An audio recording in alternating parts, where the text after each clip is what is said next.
नमस्कार साथियों, तो फिर से आप सभी का स्वागत है हमारे जीके के एक और नए वीडियो में।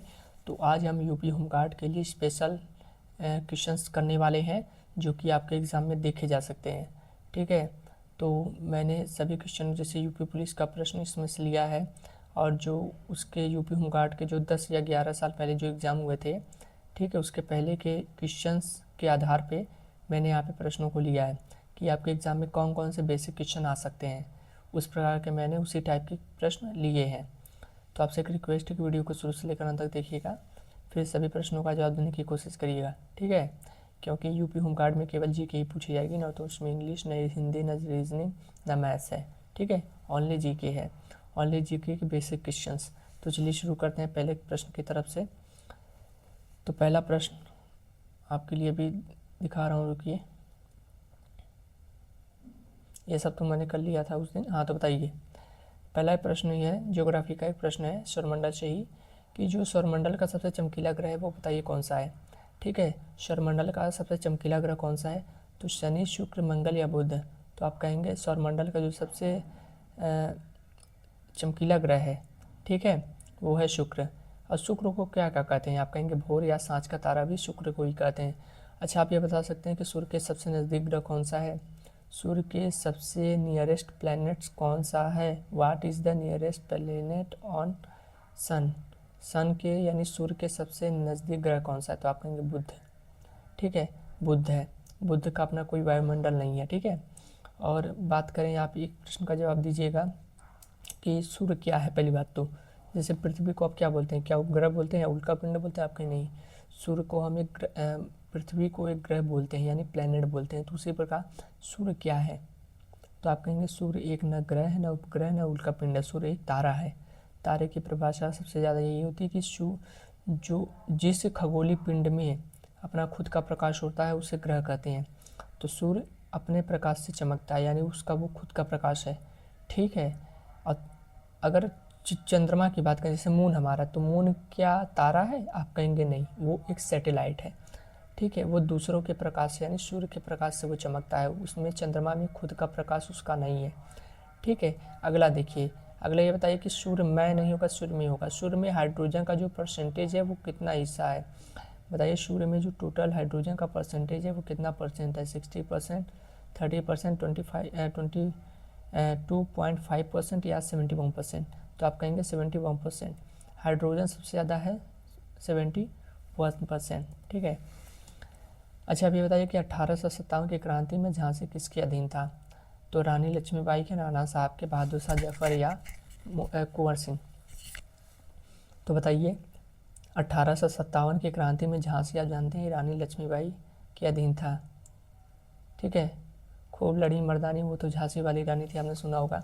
ठीक है, तो रानी लक्ष्मीबाई 1857 की क्रांति के समय।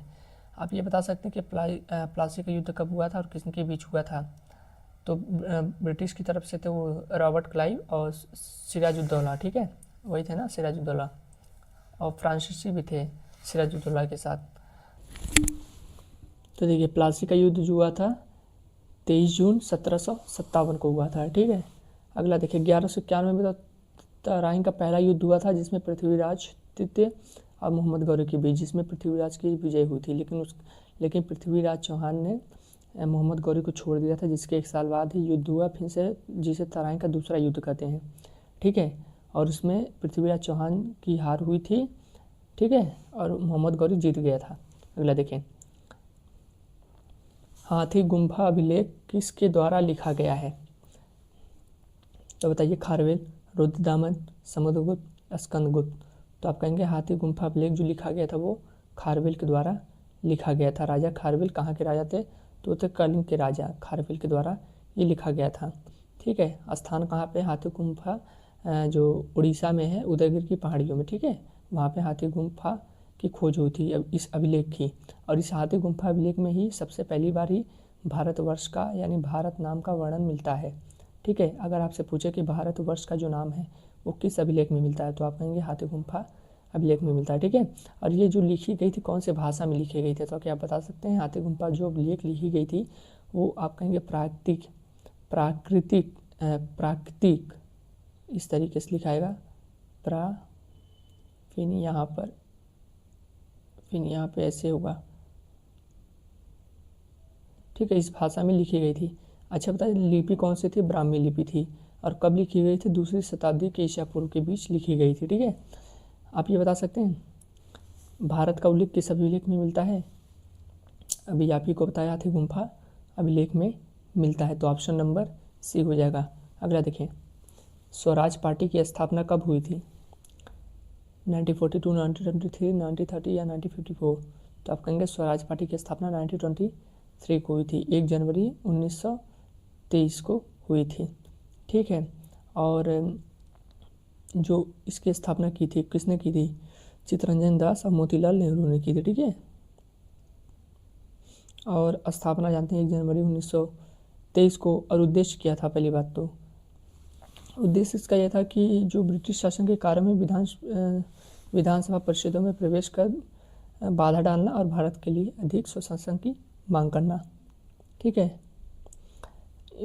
इसका उद्देश्य था स्वराज पार्टी की स्थापना में कि ब्रिटिश जो शासन है उनके कार्य में पहली बात तो बाधा डालना है, रुकावट पैदा करना और अपने भारत देश के लिए अधिक से अधिक स्वशासन की यानी अपने खुद के शासन की मांग करना। ये स्वराज पार्टी की मतलब मांग थी, ठीक है। इराक की राजधानी क्या है?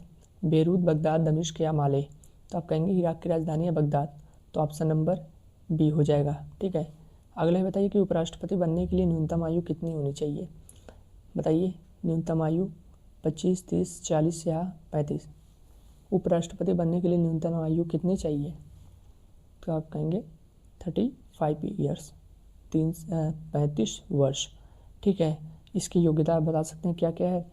पहली बात तो भारत का नागरिक हो और राज्यसभा के सदस्य के रूप में उसके चुनाव के लिए योग्य होना चाहिए, भले से हो ना हो लेकिन उसकी योग्यता होनी चाहिए कि राज्यसभा का सदस्य बन सके, ठीक है।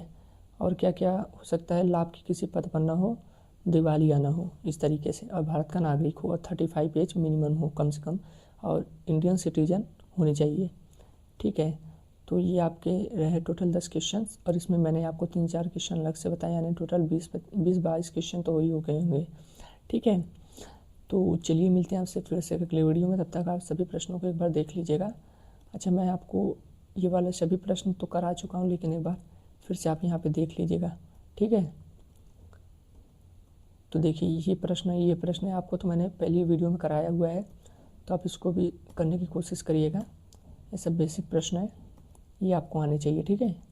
ये सब हो गया, ये सब हो गया, ये सब हो गया। जैसे उत्तर प्रदेश होमगार्ड दिवस कब मनाया जाता है, इसकी जो कंपनी है टोटल कितने तक अभी एक्टिवेट हैं, और इसकी स्थापना किस अधिनियम के तहत हुई है होमगार्ड की, ठीक है। इस तरीके से उत्तर प्रदेश का राजकीय पशु कौन सा है, पुष्प कौन सा है, ठीक है, पक्षी कौन सा है, इस तरीके से ये सब आप पढ़ लीजिएगा, ठीक है। तो चलिए फिर से आपसे मिलते हैं कल एक अगली वीडियो में, तब तक के लिए धन्यवाद।